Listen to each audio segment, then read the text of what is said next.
ठाकुर जी विराजते हैं तो एक बात याद रखिए कि उनकी सेवा के लिए और उनके विहार के लिए भले छोटे स्थान में ही सही एक कुंज बनाओ, कुछ गमले रखो, उनमें पुष्प की सेवा करो, उनमें सुंदर सुंदर पौधे लगाओ, सुंदर एक निकुंज बेल जैसी होनी चाहिए घर में। अगर ठाकुर जी विराजते हैं तो ठाकुर जी मंदिर में विराजते हैं, बाहर बालकनी है या कोई छोटा सा स्थान है, वहां पर एक छोटी सी कुंज बनाओ, बहुत बड़ी हो, विकसित हो, बृहत हो, अगर व्यवस्था है तो बड़ी करो, और नियम रहे कि उस निकुंज में, उस कुंज में केवल ठाकुर जी विराजेंगे।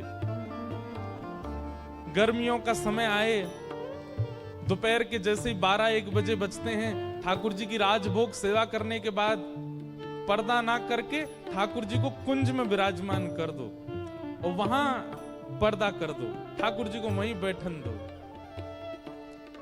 सुंदर सुंदर पुष्प लगे हों, सुंदर सुंदर बेल चढ़ी हो, सुंदर निकुंज जैसी बनी हो, ऐसे घर को छोड़ ठाकुर जी कभी नहीं जाते, क्योंकि ठाकुर जी को निकुंज नायक कहा गया है।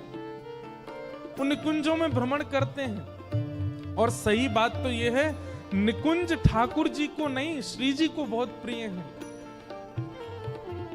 आपको एक रहस्य की बात बताएं, हमारी किशोरी जी को ठाकुर जी को लाइट में देखना, प्रकाश में देखना, धूप में देखना अति प्रिय नहीं है।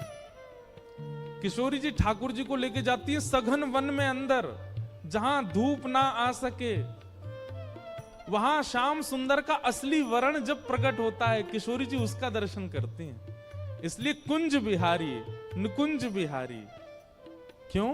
क्योंकि श्री जी को कुंज में ही ठाकुर जी प्रिय लगते हैं। इसीलिए बिहारी जी में आज भी लाइट नहीं है, प्रकाश नहीं है, ठाकुर जी को कुंज प्रिय है। तो जो लोग अपने घर में ठाकुर जी की सेवा करते हैं, प्रयास कीजिए कि छोटी छोटी कुंज बनाइए, और उस कुंज में उत्पन्न होने वाले फल पुष्प, उनका प्रयोग अपने लिए नहीं, ठाकुर जी के लिए। ये वृंदावन की सेवा है। आप अमृतसर में बैठे निकुंज बना करके, वृंदावन ध्यान करके, कई लोग कहते हैं महाराज जी ब्रज की रज नहीं लानी चाहिए। हम कहते हैं कि आप वृंदावन गए, 4 दिन रहे, 4 दिन बाद वापस लौट के अमृतसर आए, आपके अंग प्रत्यंग वस्त्रों में ना जाने कितने ब्रज के कण आ गए साथ में। अब कपड़ा थोड़ी धो के आए हो वृंदावन में। हाँ, ब्रज की रज यदि लाओ तो वो इतनी व्यवस्थित स्थान पर होनी चाहिए कि उसका कोई अनुचित या फिर उसके प्रति कोई अव्यवहार ना हो। इसलिए सबसे बढ़िया है कुंज बनाओ, निकुंज बनाओ, सुंदर सुंदर पुष्प वृक्ष वल्लरी आदि सब तैयार करो और ब्रज की रज लाके वहां पधरा दो। नित्य उन कुंज निकुंज और पुष्प वृक्षों की सेवा ही वृंदावन की सेवा है। यहीं बैठे बैठे मीठे वृंदावन की सेवा, मीठे वृंदावन की सेवा, मीठे वृंदावन की सेवा, मीठे वृंदावन की सेवा। बिहरत सदा दुल्हन दुल्ह, बिहरत सदा वृंदावन की सेवा। और ये आप अमृतसर में बैठ करके भी कर सकते हैं। स्थान भगवत कृपा से अगर आपको बहुत बड़ा मिला है घर, तो वहां तो बड़ी विस्तृत निकुंज बनाओ, लेकिन ठाकुर जी की कृपा से छोटी कुटिया है तो फिर छोटी सी निकुंज बनाओ। ज्यादा नहीं, 4 गमला ही रख लो, दो गमला को ही व्यवस्थित करो।